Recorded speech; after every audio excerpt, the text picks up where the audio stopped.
네, 이번 사건에서 박춘봉이 엽기적인 살인극을 벌인 곳은 사실 경찰의 특별 순찰구역이었습니다.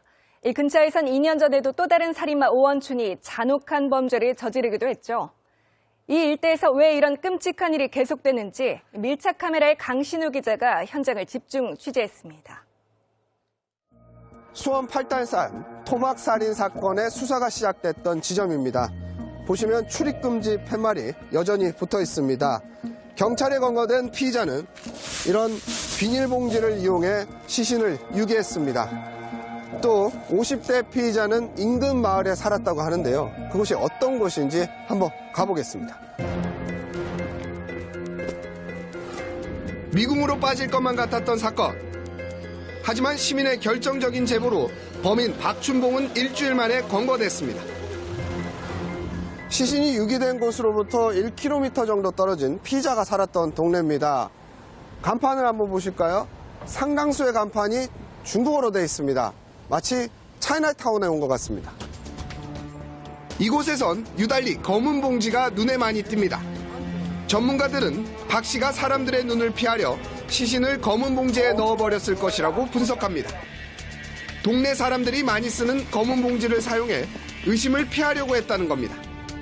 박춘봉이가 그냥 비닐채 그 시체를 넣어가지고 들고 다녔어도 사람들이 별로 이상하게 생각을 안 한 거죠. 범행 현장 인근엔 광교 신도시와 수원 산업단지 등 건설 현장이 많아 일자리가 풍부합니다. 또 역가 터미널도 가까워 많은 노동자들이 몰려드는 곳입니다. 재개발 지역으로 지정이 돼 있으면서 노후와 슬럼화되면서 도시가 굉장히 낙후되었습니다. 그러다 보니까 아무래도 시세나 이런 것들이 저렴하다 보니까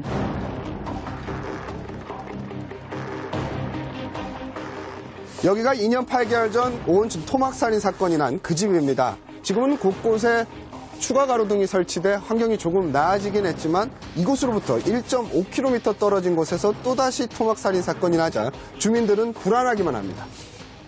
또 그러다면 어떡하나. 또 불안해. 딸을 가진 부모는 마음이 불안해. 아이들 항상 위험하죠. 아침에 등원할 때도 위험하고 하원할 때도 위험하고 저희들도 큰 길로만 다니고. 중국 동포들은 이런 따가운 시선이 불편하기만 합니다. 좋은 동포들도 많은데 이제 일부분 동포들 때문에 이제 저희 동포들 이미지까지 같이 안 좋아지니까 안 좋죠. 주민들은 주거환경 개선 사업 등이 수년째 미뤄지면서 동네가 갈수록 낙후되고 있다고 걱정합니다. 폐가가 밀집되어 있는 이 동네의 재개발 구역입니다. 곳곳에 출입금지 펜스가 설치되어 있지만 조금만 돌아보면 여기저기 누구나 들어갈 수 있는 이런 길이 열려 있습니다. 이런 곳이 얼마든지 범죄 장소로 악용될 수 있는 겁니다. 네, 재개발 구역으로 조금 더 들어와 봤습니다. 사방이 폐가입니다. 여기를 보시면 성폭력, 도난사고 예방을 위해 특별 순찰 구역으로 지정됐다 이렇게 써놨습니다. 그만큼 범죄 우려가 높다는 건데요. 옆에 보시면 이런 새 건물에는 특히 노숙자나 이 비행 청소년이 많이 들어가는 경우가 있다고 합니다. 한번 보실까요? 여기 112 신고해 주세요, 샘. 아마 이 청소년이 정말 왔다 간 것 같은데요. 한번 사람 흔적이 있는지 한번 보실까요? 네, 들어와 보시면 이곳은 여기 보시는 곳에는 뭐 사람의 흔적은 보이지 않는 것 같습니다. 이 방도 한번 확인해 볼까요?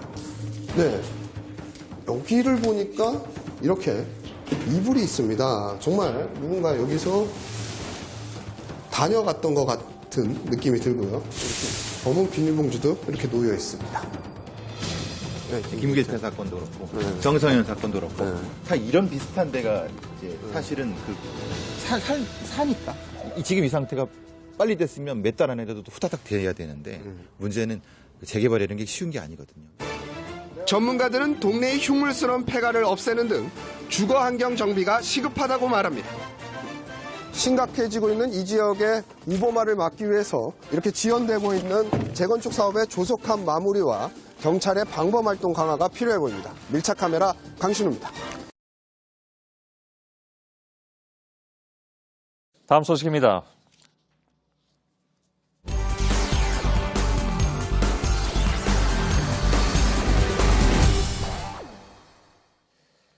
서울의 지하철 종로 3가역이 무법천지가 돼가고 있습니다. 이미 됐습니다. 노숙인들의 음주 폭행이나 불법 성매매 영업이 다반사입니다. 심지어는 취재 나갔던 기자에게도 성매매 제안이 들어왔을 정도라고 하는군요. 서울시가 지하철 보안관 제도까지 운영하고 있지만 단속할 때만 반짝 효과가 있을 뿐이고 다시 똑같아집니다.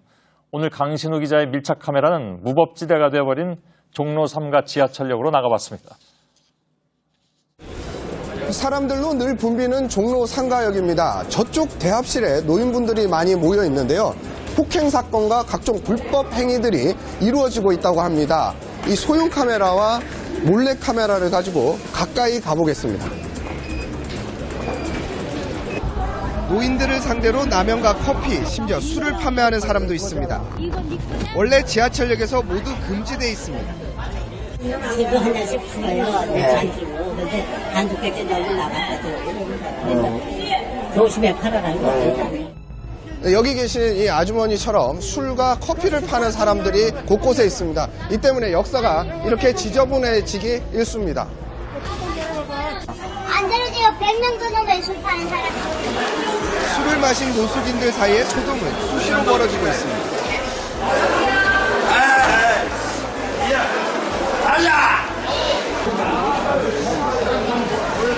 샤키야 샤키? 가지마 아저씨 괜찮아. 너무 샤키 뭐야? 가만 있어봐요 뭐. 야인마 너 이리 와. 야야야야야. 보셨던 것처럼 술에 취한 사람들이 소란을 피우기도 하는데요. 지난달에는 이런 흉기를 가지고 난동을 피우기도 했습니다. 노숙인 중 한 명이 과일을 깎기 위해 들고 다니던 칼로 다른 사람들을 위협한 겁니다. 시민들이 이용하는 서울 종로 3가 지하철 역사가 무법지대로 변하고 있습니다. 이뿐만이 아닙니다. 노인들을 상대로 한 성매매도 기승을 부립니다. 할머니가 옆에 보러지는 한 사야. 2만 원, 15,000원, 다라고 봐야지. 뒤에 보이시는 노인분들은 성매매를 시도하다 취재진이 따라붙자 포기하고 서성이고 있습니다. 심지어 한 할머니는 기자에게까지 접근합니다. 이렇게 생각해 어디서 나오셨어? 가자고요? 누구랑요? 연애는 연상이 연인하고 하는 거요. 연상이 연인하고 그냥 재밌어. 근데 너무 제가...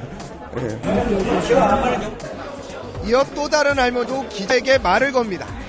어디 간다 가? 연애하러 여간다 가지. 여관을 가자고요?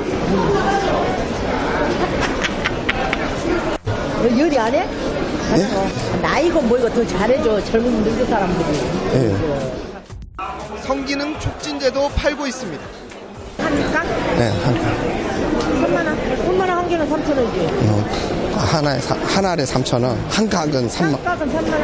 한 각 하면 엄청 이기지. 종로 3가 역무실입니다. 대합실의 상황을 여기 있는 지하철 보안관이 이렇게 주시하고 있습니다. 좀 있으면 단속을 나간다고 하러 가보겠습니다. 경찰이 먼저 상습적으로 성매매를 하고 있는 할머니를 단속합니다. 도망가시면 안 돼. 아이고. 잠깐 계세요. 일주일 전 위반으로 입건됐지만 소용이 없습니다. 가중 처벌된단 말이에요. 하실 수 있겠습니까?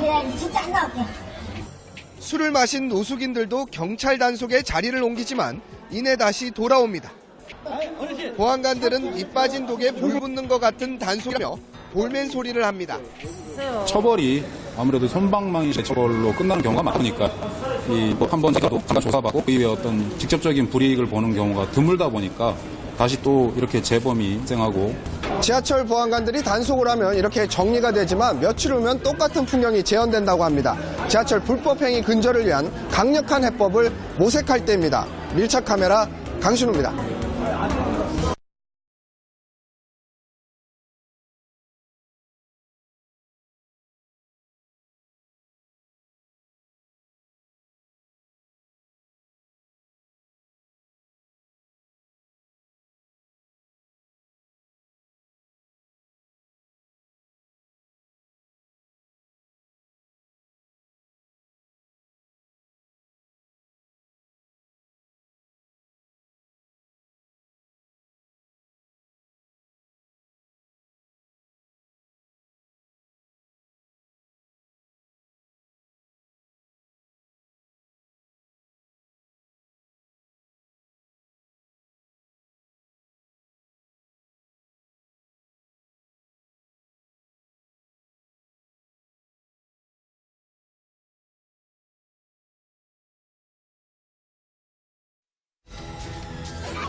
네, 쇼핑몰 같은 큰 건물의 출입구는 보통 대형 여닫이문이죠.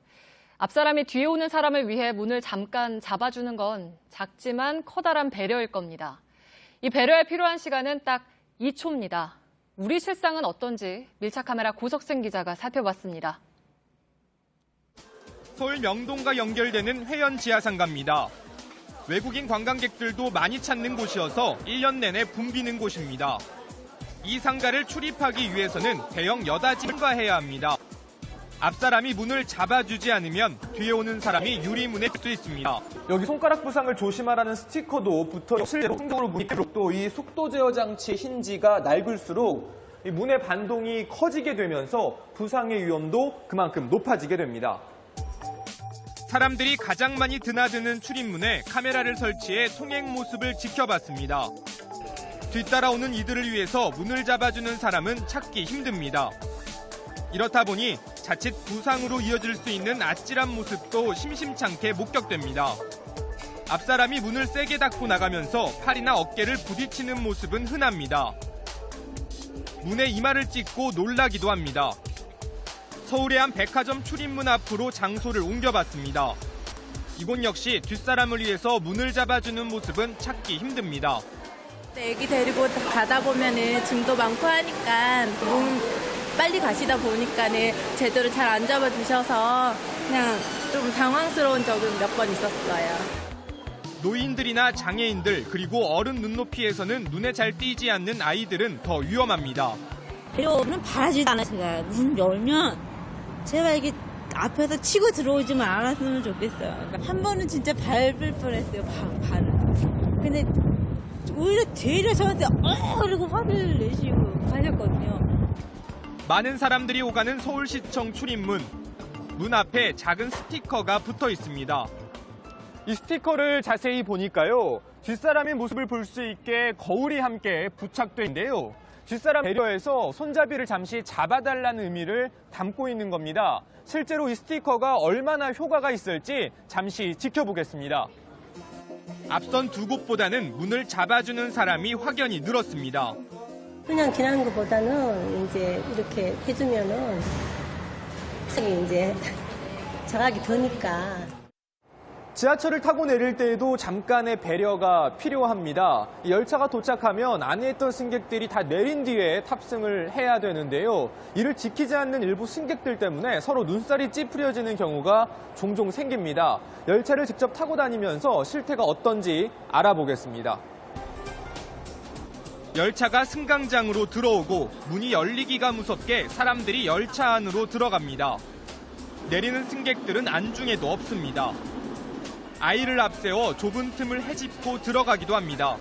내리려고 했는데 사람들이 너무 많이 밀려와서 제가 내린 적이 있었거든요. 그래서 엄청 당황스러웠어요. 왜 이렇게 급하게 탑승을 하는 걸까? 그렇지. 여기 자리가 하나밖에 없었잖아. 남보다 먼저 가려고 하는 건 그 마음이 항상 있다고. 그건 사실이에요. 그건 인정해요. 배려는 남을 위해서뿐만 아니라 나를 위해서도 중요합니다. 그 여유라는 거는 뭐 돈이나 지위 같은 것 같진 않아요. 그렇게 갚으면 또 몇 배로 돌아오니까 그게 결국엔 장기적으로 나한테는 투자죠. 살기가 빠듯하다, 여유가 없다. 요즘 주변에서 흔히 들을 수 있는 말입니다. 이런 때일수록 서로를 위한 작은 배려가 우리 사회를 조금 더 따뜻하고 안전하게 만들 수 있지 않을까요? 밀착카메라 고석승입니다.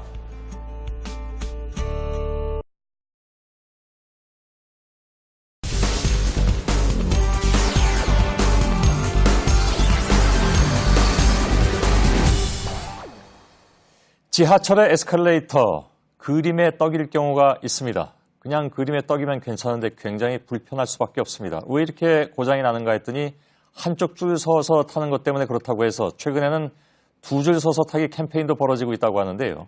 밀착카메라 현우 기자가 가봤습니다. 아침 출근 시간입니다. 그런데 갑자기 이렇게 에스컬레이터가 멈춰서서 출근하는 사람들이 걸어서 힘겹다. 힘겨울인가 빡 짜증나죠. 출근길에 좀 그래도 서서 와서 뭐 지치는 것도 있는데 또 올라왔다. 또 다른요. 에스컬레이터가 작동하지 않다 보니 이렇게 길고 가파른 계단을 걸어가야 됩니다. 이 때문에 어린 아이나 노약자 같은 경우에는 자칫 넘어져서 다칠 수도 있습니다. 내가 지금 8이 넘었는데요. 여기 올라갈 수가 없죠. 전문가들은 걷거나 뛰는 등 잘못된 에스컬레이터 탑승 문화가 고장을 부추기고 있다고 지적합니다. 교체를 위해 뜯어낸 에스컬레이터입니다. 이 단면을 한번 보실까요? 이곳에서 계속 뛰게 되면 이런 롤러들이 금세 닳아서 고장이 날 수밖에 없습니다. 체인이 한쪽으로 쏠린다든지 쏠리면서 어떤 간섭에 의해서 따라가는 부분은 안 늘어나는데 안 따라가는 부분이 이제 늘어나고. 지난해 수도권 지하철역에서만 에스컬레이터 수리비로 25억여 원이 들어갔습니다. 고장도 문제지만 한 줄 서기가 사고를 부르는 요인으로 작용합니다. 승객거나 넘어져 다른 사람까지 다치게 하는 경우가 적지 않습니다. 한 줄을 비워놓음으로 해서 다른 사람들이 걷거나 뛰어다닐 수 있기 때문에 서 있는 사람들의 간섭을 받아가지고 사고가 일어날 확률이 높습니다. 안전을 위해 걷거나 뛰지 말고 두 줄로 서 달라는 방송이 계속되고 있지만 보시는 것처럼 잘 지켜지지는 않고 있습니다.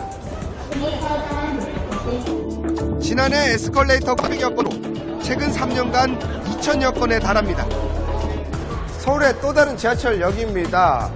에스컬레이터를 타서는 비켜달라고 하지 말라고 분명히 써 있는데요. 두 줄 서기가 얼마나 잘 지켜지는지 저희 취재진이 탑승해서 한번 살펴보겠습니다. 취재진에게 계속 눈치를 주는 한 남성. 참다 못해 말을 꺼냅니다. 여기 두 줄 서기 하는데. 어? 두 줄 서기 하는데. 누구시다는 좀 나가서. 그런데 잠깐만 내려가게.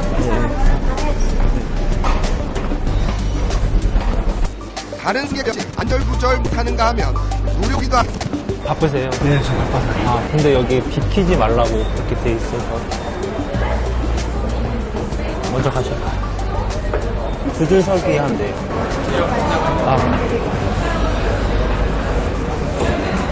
취재진이 한 줄 서기로 전환하면 이내 두 줄 서기 대열은 흐트러집니다. 운동하듯 격렬히 뛰어가는 사람도 있습니다.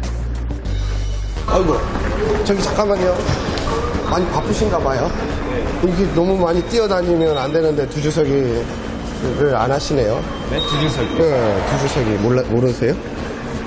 원래 급한 사람은 한쪽으로 가는데 내려가는 거 아니에요? 나그면 뒤에서 빨리 비키라고 진짜요. 그럼 뒤에서 왜 빨리 안 비키냐고 비키라고 그래요. 한 사람이 두 줄 서기를 제대로 이해하면 뒤로 보시는 것처럼 많은 사람들에게 영향을 줄 수 있습니다. 더 이상 에스컬레이터 고장으로 세금이 낭비되지 않도록 올바른 승강기 탑승 문화 정착이 필요해 보입니다. 밀착 카메라 강신우입니다.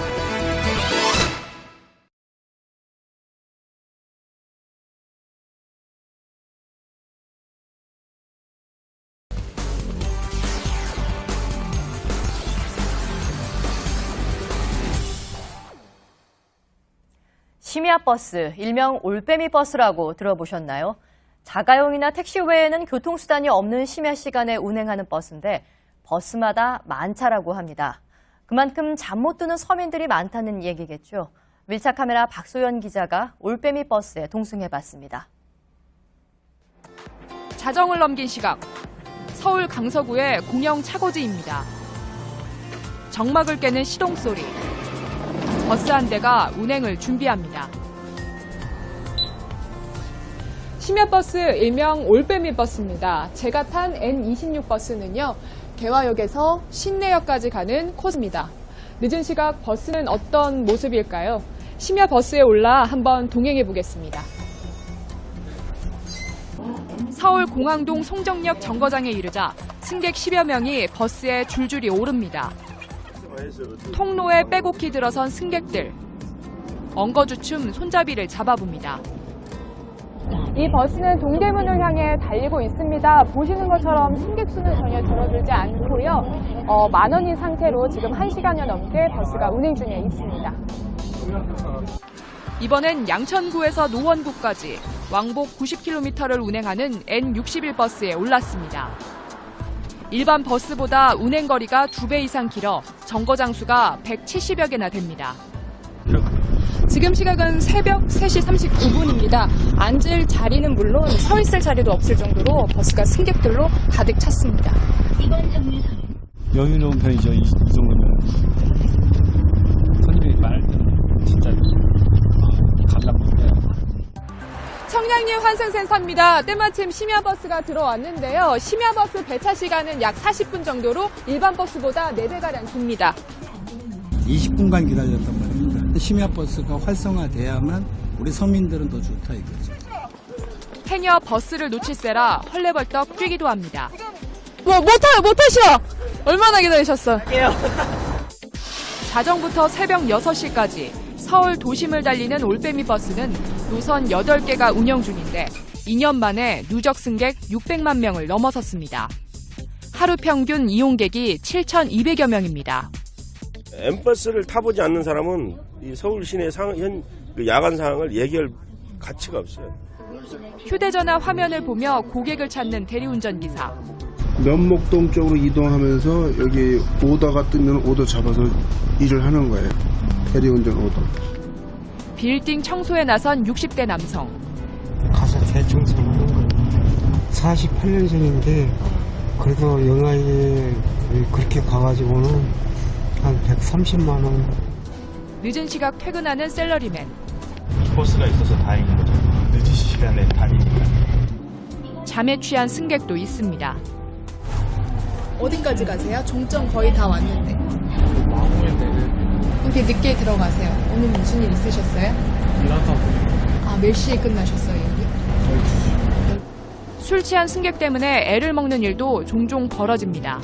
술이 취해가지고 시비를 걸고 막 약간 행패비스러운 행동을 하는데 도저히 운행을 할 수가 없어요. 그래가지고 112 신고를 해가지고 경찰이. 서울 지역 버스 노선에서 심야버스가 차지하는 비율은 2%에 불과합니다. 뉴욕 42%, 홍콩 11%와 비교해 부족한 실정입니다. 서울시는 택시업계 반발과 비용 등의 이유로 심야버스 노선 확대에 소극적입니다. 운행 차량이라든가 운행 횟수를 늘려서 시민들이 안전한 귀가 이 경제 활동 이거에 대한 기본적인 보장이 필요하고요. 하루를 시작하는 사람과 마감하는 사람들이 오늘도 심야버스를 이용하고 있습니다. 고된 하루를 보내고 있는 서민들에게 보다 편리한 교통수단이 될 수 있도록 모두의 고민이 필요해 보입니다. 밀착카메라 박소연입니다.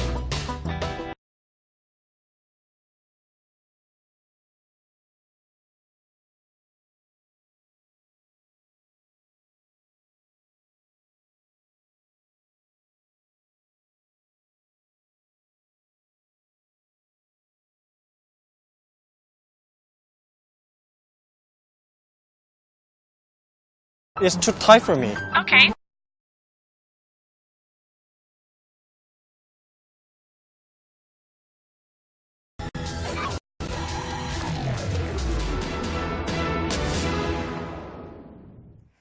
반려견과 함께 즐기는 해수욕장. 천만 애견인들에겐 더없이 좋은 휴가지겠지만 익숙하지 않은 사람들에겐 시간이 필요하겠죠. 인식의 차이가 클수록 한숨씩 고르고 들어주고 노력하면 좋을 텐데 성숙한 애견 문화도 동물에 대한 의식 수준도 각자 제자리입니다.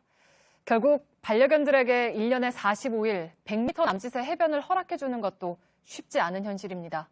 밀착카메라 안지현 기자입니다. 이곳은 강원도 양양에 있는 해변입니다. 특히 이곳은 국내에서 유일한 개 전용 해수욕장인데요. 소위 멍비추로 불리는 곳입니다.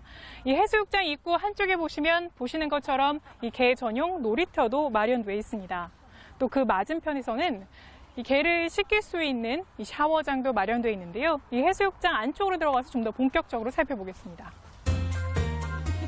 강아지 무리가 모래사장을 아장아장 걸어다닙니다. 물속을 거침없이 헤엄치는 반려견도 있습니다. 이곳을 찾은 사람은 지난주에만 약 4,000명. 이들과 함께 2,000여 마리의 반려견이 다녀갔습니다. 여기 두 번째로 왔어요.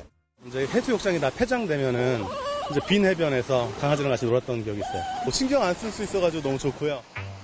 청결을 위해 해수욕장 곳곳에 반려견용 배변 봉투를 비치해놓고 수거시 사료와 개 용품도 나눠줍니다. 먼빛으로 이용되는 구간은 전체 해변 가운데 약 100m 정도입니다. 이 경계선을 보시면 이렇게 안전 펜스가 설치돼 있고 그 너머에 약간의 완충지대가 있고 그 이후에는 일반인 해수욕장이 마련돼 있습니다. 하지만 이 경계선 안팎의 분위기는 많이 다릅니다. 선 바깥에서는 반려견 해수욕장에 대한 곱지 않은 시선이 있습니다. 강아지들이 와 있으니까 바람이 들어오면 이쪽으로 소리를 보고. 인근 장애인 해수욕장 입구에도 반려견 출입을 금지한다는 표지판이 선명합니다. 장애를 갖고 있다 보면 작은 거에도 민감하게 반응하는 친구들이 또 있거든요. 그런 사람들한테는 좋을 리가 없죠. 법적으로는 국립공원과 도립, 국립공원 내 해수욕장에서만 반려동물의 출입을 제한할 수 있습니다. 하지만 적법 여부를 떠나 지역 주민이나 다른 이용객들과의 마찰은 존재합니다. 실제로 마찰 끝에 문을 닫은 선례도 있습니다. 이곳은 강원도 강릉의 사근진 해수욕장입니다. 저희가 이곳을 찾은 이유는 이곳이 국내 최초의 애견 전용 해수욕장이 있었던 곳이기 때문인데요. 제 옆에 보시면 애견 바다라고 적혀있는 당시 설치한 것으로 보이는 파라솔도 보입니다. 2013년도에 개장한 이곳은 당시 주민들의 반대로 46일간 영업 후 문을 닫았습니다. 뭐 돌아다니면서 똥, 오줌 다 구석구석 싸는데 그래서 저희가 반대했어요. 결국 지금은 이름을 바꿔 일반 해수욕장으로 운영되고 있습니다. 이 해수욕장이 홍역을 치르는 동안에 인근 경포대 해수욕장에서는 반려견 출입에 대한 엄격한 기준이 마련됐습니다.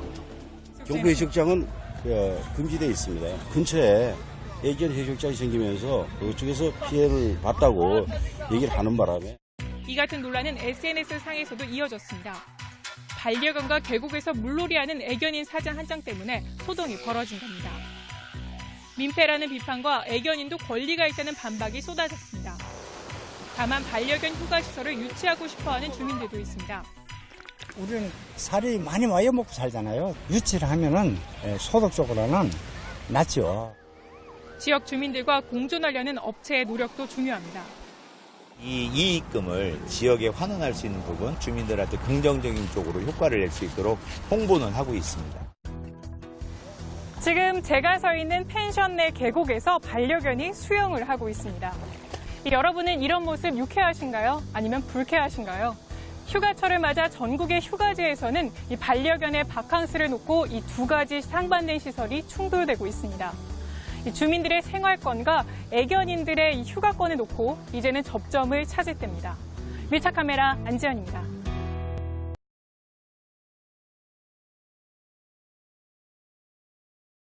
But it's better to say, I have a meeting at 2 p.m. I have a meeting at 2 p.m. Excellent.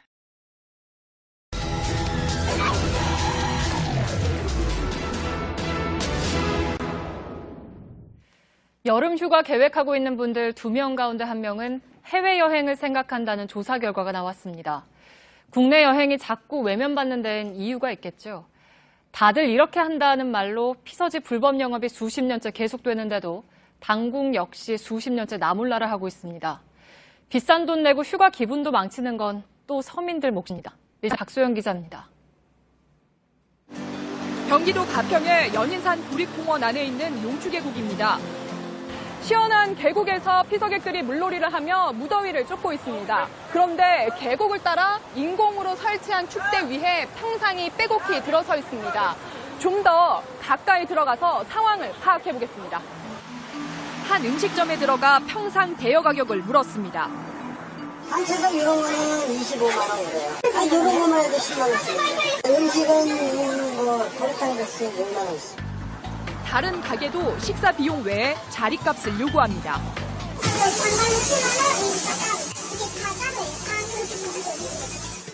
계곡에 평상과 천막을 설치하는 건 자연공원법 위반입니다. 불법 시설물을 설치해놓고 피서객들에게 자리세를 요구하는 겁니다. 자체를 보니까 상상해요. 1차에 50만 원, 2차에 100만 원, 3차에 150만 원. 곳곳에서 실랑이가 벌어지기도 합니다.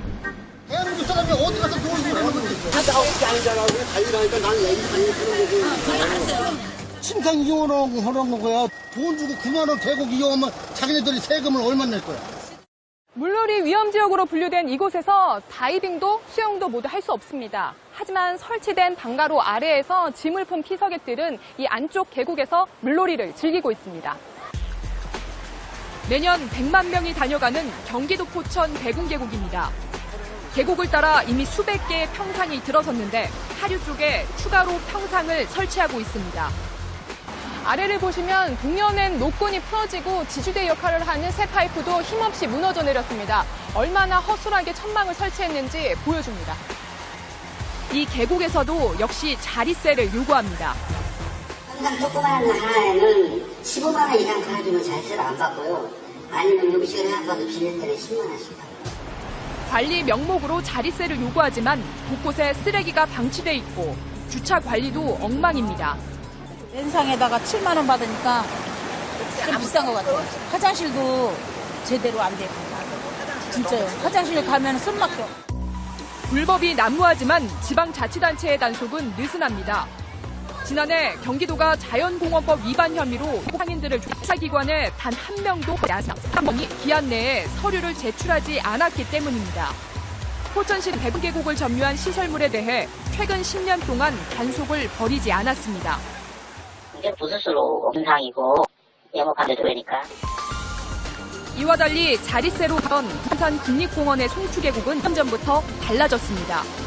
계곡을 따라 즐비했던 평상이 사라지고 피서객들은 자유롭게 물놀이를 즐깁니다.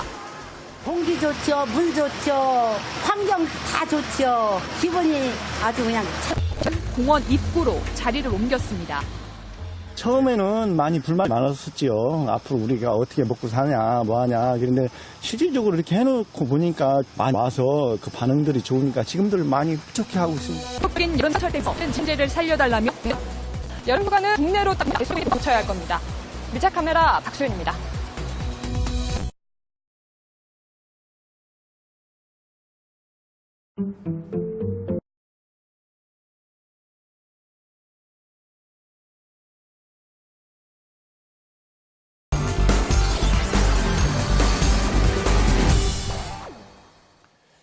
예, 겨울철 나들이의 단골 코스 중에 하나가 얼음 낚시 축제가 됐습니다. 특히 최근에 늘어난 송어 축제 가보신 분들이 많이 계신 것 같습니다. 그런데 좀 잡으셨습니까? 대부분은 10만 원 내지 20만 원씩 내고 허탕 쳤다고들 하시던데요. 오늘 밀착 카메라는 일부 지방자치단체의 송어 없는 송어 축제 실태를 취재했습니다. 김관 기자입니다.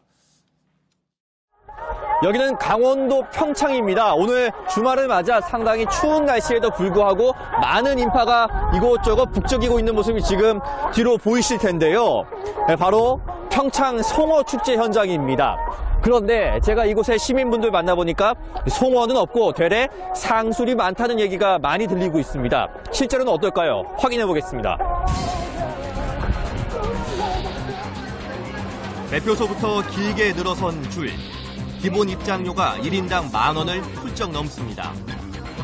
시중에서 1,000원이면 사는 플라스틱 낚싯대가 3배 가격에 팔립니다.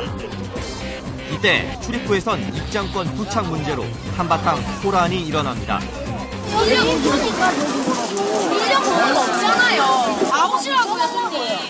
그러면 저희는 그럼 누구한테 얘기해요? 다시 인팀에 저기를 다시 가라 그러면 거기서 이렇게 들어가서 물어보셔야지. 네? 그걸 이리 오세요. 그 직원들인데 그렇게 하시면 안 되잖아요. 방송에서 나오니까 이게 친절하게 해주시는 거예요? 네? 아까는 겁나 하더니.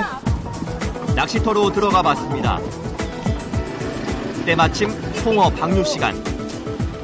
지금 제가 쫓아가고 있는 이 트랙터 안에는 약 200마리 정도의 송어가 있다고 합니다. 곧 이제 방류가 될 건데 이렇게 해서 하루 평균 많으면 2,000여 마리가 방류가 된다고 합니다. 과연 오늘 찾은 이곳을 찾은 방문객들 몇 마리나 이 중에서 건질 수 있을까요? 순식간에 몰려든 사람들이 주머니를 연 채 애원을 합니다. 낚시를 하셔야 돼요. 한 마리도 못 잡았어요. 죄송합니다. 근데 낚시 하시면 되는데 왜 여기 와서? 너무 안 잡혀요. 몇 시간 동안 아이들이랑 추운데 안 잡혀요. 정말 그럴까? 방문객들은 남녀노소 가릴 것 없이 얼한 대로 빨려 들어갈 기세입니다. 오늘 몇 마리나 잡으셨어요? 한 마리 정도. 몇 시간 투자하셨는데요? 아침에 와가지고, 약간 8시에 와가지고. 먹는 거 잡혀서 올라온 거 한 번도 못 봤어요, 지금. 계속 잡는 거 보러 방문을 했는데. 네. 실제로 송어 잡는 사람 찾기가 쉽지 않습니다. 오늘 행사장에서 판매하고 있는 이 낚싯대를 이용해서 이렇게 얼음구멍으로 낚싯줄을 늘어뜨린 다음에 잡는 거라고 합니다. 그런데 최대 반출량이 송어 2마리라고 하는데 아무리 들여다봐도 이 2마리는커녕 한 마리도 채 잡지 못한 채 집으로 돌아가는 경우가 훨씬 많다고 합니다. 잡았어! 그나마 잡아도 씁쓸한 건 마찬가지입니다. 몇 마리째 잡으신 건가요, 이게? 10명에서 한 마리 잡으면 한 15만 원 들었어요. 15만 원. 입장료하고 예. 낚싯대하고 뭐. 아무리 해도 낚시에 실패한 아빠들은 추가 비용까지 내고 맨손 잡기에 도전합니다. 준혁아! 아빠 여기 있어! 송어가 안 잡히는 데는 이유가 있었습니다. 이 축제 낚시터엔 주말 평균 8천여 명이 몰립니다. 반면 방류되는 송어는 절반에도 못 미칩니다. 하루 평균 방류하시는 송어량은 대략 얼마 정도 되나요? 4,000마리 정도? 4,000마리? 적을 때는 이게 한 낚시터 2칸 정도 개방하기 때문에 한 1,500, 2,000. 실제 물속 상황은 어떤지 수중 촬영을 해봤습니다. 돌아다니는 송어가 많지 않을 뿐더러 이상이 있는 듯 불안정하게 헤치는 모습입니다. 결국 빈손으로 돌아가는 방문객들이 속출합니다. 실망인 것 같아요. 그만큼 고기 양이 없는 것 같아요. 송어 회는 못 드시겠네요. 네. 아, 예. 도리어 차라리 그 가격으로 횟집에 가서 먹는 게 더 나을 것 같아요. 최근 우후죽순 생겨난 경기 지역 송어 축제들은 어떨까? 입구부터 각종 판촉 행사와 노점들로 가득합니다.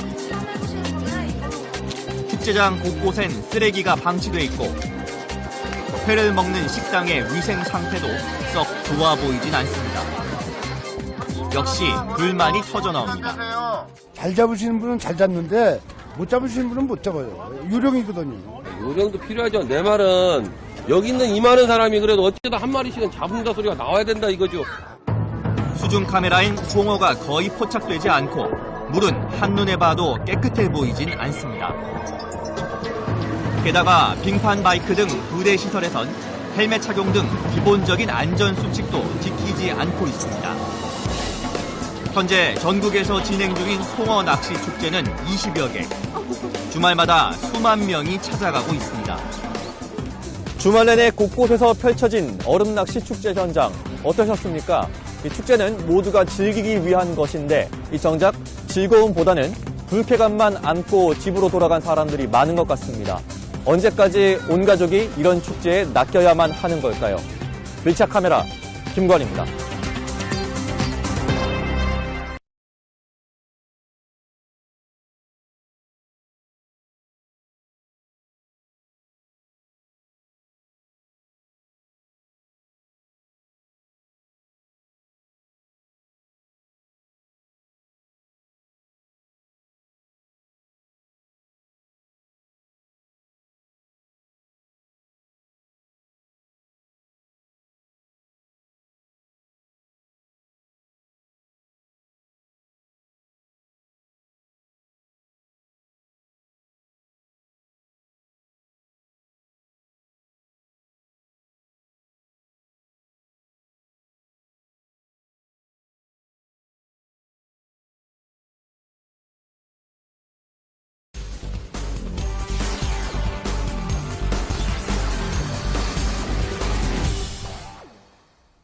서울시가 얼마 전부터 공공자전거를 운영하고 있습니다.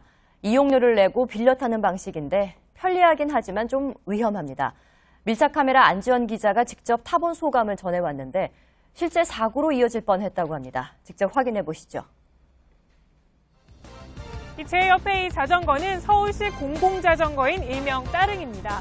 만 15세 이상이면 누구나 이용료를 내고 사용할 수 있다고 하는데요. 저도 한번 빌려보겠습니다. 앱을 내려받은 후 본인 인증을 거쳐 결제합니다. 결제를 완료한 후에 이렇게 대여를 원하는 자전거 오른쪽에 있는 QR코드를 스캔하면 됩니다. 이후에는 이 자전거 단말기에 비밀번호까지 입력을 하면 이 자전거 대여가 완료됩니다. 처음 하다 보니까 시간이 걸렸는데요. 총 15분 정도 소요됐습니다. 정식 운행 후 하루 평균 대여 수는 2,000여 건. 이용하는 사람이 적지 않습니다. 제가 올 때마다 한 거의 10대 가까이 배치를 해놓고 가는데 한 2시간 지나면 또 없고. 안전장비와 특수카메라를 착용하고 사대문 일대를 돌아봤습니다. 차량과 자전거가 함께 다니는 자전거 우선도로가 나옵니다. 차량이 무서운 속도로 달려와 진입부터 쉽지 않습니다. 주변 차들은 경적을 울려댑니다. 어렵게 들어서도 위태롭기는 마찬가지입니다. 제가 달리고 있는 이 길은 세종대로 위 자전거 우선 도로입니다. 하지만 보시다시피 이 차선에 이 차량 통행량이 적지 않은 데다가 주변에 차량이 굉장히 많아서 이 자전거로 다니기가 쉽지 않은 상황입니다.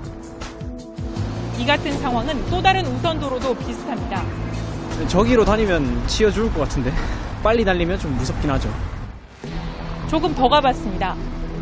이번에는 자전거 우선 도로에 대형 버스가 주차되어 있습니다. 버스 정류장도 간신히 피해갑니다. 여러 대의 버스가 아예 자전거 도로를 점령한 곳도 있습니다. 지금 주차를 하는 게 아니라 차가 밀려서 그렇잖아요.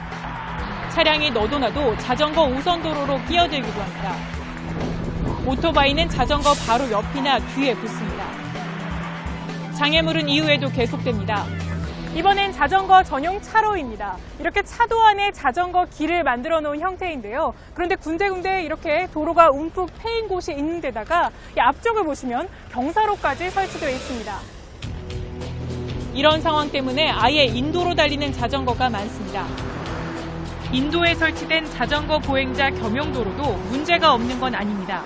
인도 위에 자전거 도로가 설치된 이곳은 이처럼 굉장히 비좁은 데다 이쪽은 아예 자전거 도로밖에 없어서 보행자와 부딪히기 굉장히 쉬운 구조입니다.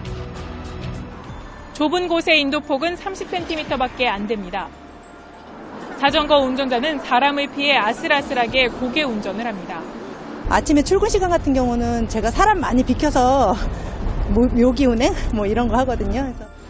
자전거 도로를 인식하는 보행자도 많지 않습니다. 색 구분마저 없으면 알아보기 어렵습니다. 상황이 이렇다 보니 사고도 잇따릅니다. 버스와 나란히 달리던 자전거가 순식간에 넘어지고 그 위로 버스가 지나갑니다. 올 9월까지 발생한 자전거 사고는 14,400여 건, 숨진 사람도 200명이 넘습니다. 이 때문에 덴마크에서는 자전거 도로를 보행자 도로나 차도와 완전히 분리해 설계하고 있습니다. 자전거를 생활 속 교통수단으로 정착시키겠다며 도입한 공공자전거 사업. 하지만 공공자전거를 무작정 늘리기에 앞서서 보다 안전한 자전거 도로에 대한 고민이 시급해 보입니다. 밀착 카메라 안지연입니다.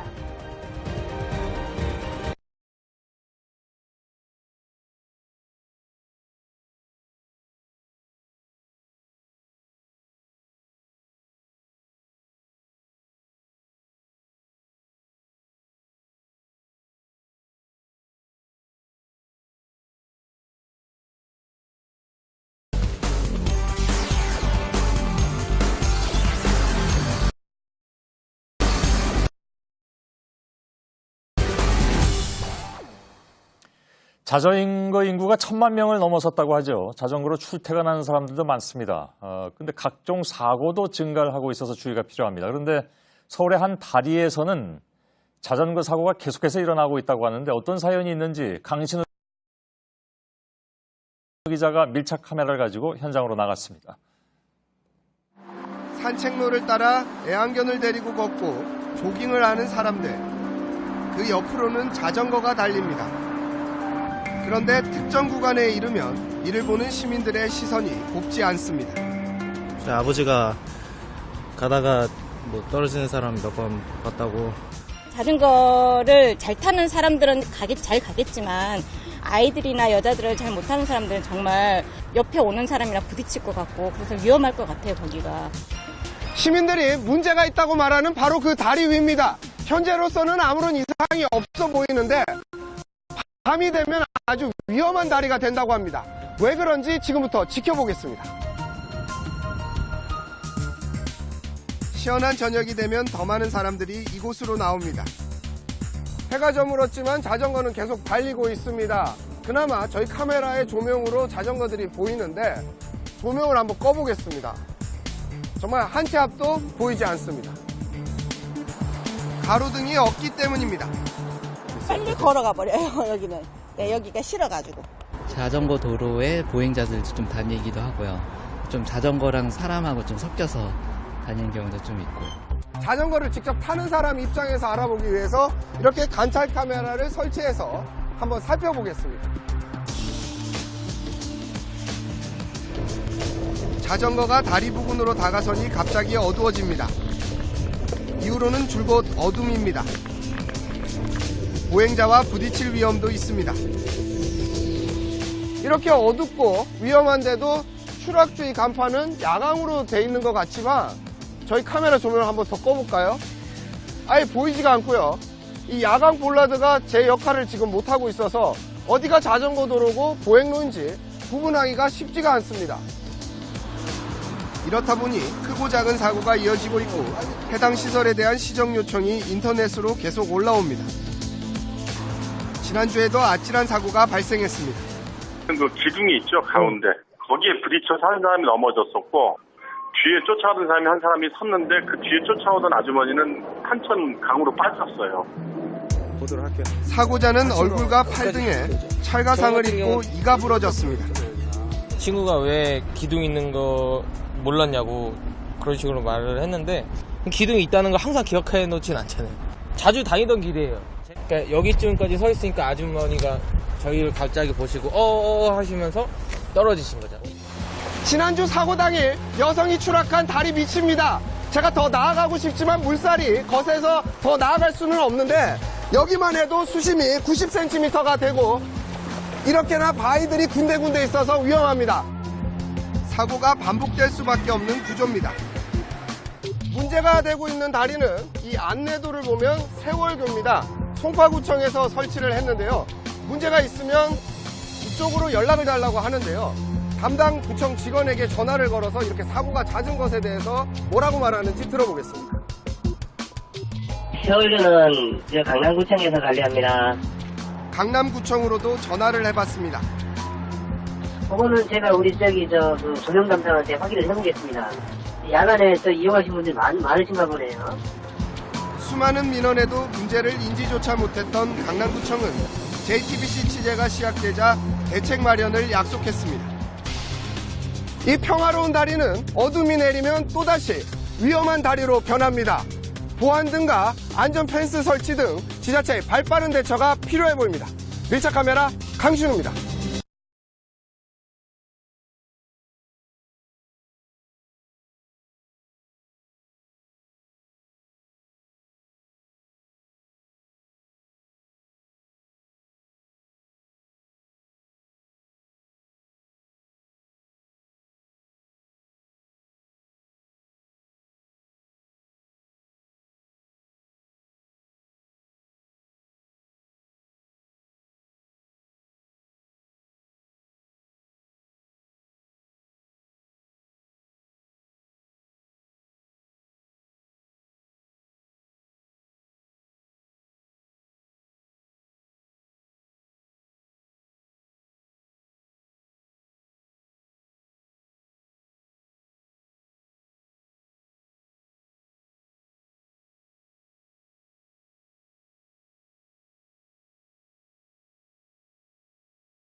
(3년) 전 오늘 수원의 한 주택가에서 발생한 살인사건이 국민들을 불안하게 했었습니다. 바로 오원춘 살인사건입니다. 그런데 지금은 어떨까요? 밀착 카메라 강신우 기자가 현 주소를 한번 취재해봤습니다. 정확히 3년 전 오늘 이곳에서 온 국민을 경악해 하는 사건이 발생했습니다. 바로 오원춘이 20대 여성을 납치해 끔찍하게 살해한 겁니다. 3년이 지난 지금 이곳 상황은 얼마나 변했는지 한번 둘러보겠습니다. 당시와 비교하면 사건이 발생했던 도로변에는 보안 등이 추가로 설치돼 다소 밝아졌습니다. 가로등도 생기고 그리고 그런 부분은 많이 나아졌는데 하지만 거기까지입니다. 사람들의 마음은 더 어두워졌습니다. 장소도 안 되고 모든 게 다 안 되고 무서워갖고 이사 간 사람들도 많아요. 오원춘이 여성을 납치했던 집입니다. 대문은 자물쇠로 헐겁게 채워져 있습니다. 담을 넘어서 보면 포대와 삽, 빗자루가 이리저리 널브러져 있고 사람은 살고 있지 않아 여전히 음산한 분위기가 느껴집니다. 주변 골목길은 음침한 정적이 흐릅니다. 곳곳이 안전사각지대입니다. 오원춘이 범죄를 저지르기 위해 숨었던 전봇대에서 10여 미터 떨어진 곳에 있는 골목길입니다. 지금 저희 카메라에 조명이 켜져 있어서 얼마나 어두운지 잘 모르실 것 같은데요. 저희 밀착 카메라에 조명을 한번 꺼보겠습니다. 제가 보이십니까? 이렇게 한 치 앞을 걷기도 힘들 정도로 어둡습니다. 주민들의 경계심도 극도로 높아져 있고 타인에 대한 불신도 큽니다. 진짜 방송국 맞으세요? 진짜 이 사람들 맞나? 나중에 혹시 뭐 이런 생각 안 들겠어요, 진짜? 딸을 데리러 온 아버지의 모습도 보입니다. 골목으로 오니까 더 빠르니까 같이 데리러 왔다 갔다. 사람이 집안에 있지만 불러도 대답은 없고 한 지붕 아래 살고 있는 이웃들 간 왕래도 없습니다. 무서 싸우는 소리도 나고 막 이렇게 한번 무서워가지고 이제 한번은 무슨 물어봤어요. 도대체 누구 살지요? 하니까는 이 얘기 하시는 소리 무서워. 저도 못 나왔잖아 지금. 쓰레기 버리려고 지금 나올라갔는데 이 얘기 소리 나시니까 한참 서 있었어요 지금. 이곳은 한국형사정책연구원이 최근 발표한 성범죄 위험도 분석에서 성범죄에 가장 취약한 것으로 나타났습니다. 왜 그런 건지 전문가와 살펴봤습니다. 지금 이렇게 깜깜한 상황에서 CCTV까지 없고 가로등이 띄엄띄엄 하나씩 켜져 있는 이런 상황이거든요. 사각지대가 많다 보니까 그 속에 이제 누군가가 숨어 있다가 귀가하는 행인을 덮치거나 할 때 사실은 행인이 없다 보니까 조력을 요청할 수 있는 사람이 아무도 없다는 거예요. 주민들이 집 앞에 주차를 해놨습니다. 주차 공간이 부족하다 보니 이렇게 혼잡한 경우가 종종 발생합니다. 때문에 순찰차가 제대로 순찰을 돌 수 없는 구조입니다. 성범죄 외에도 갖가지 범죄에 노출돼 있습니다. 저희도 막 도둑을 맞았어요. 그러니까 창문을 뚫고 들어올 수 있는 게 온 거예요. 거기 창사를 안 했거든요.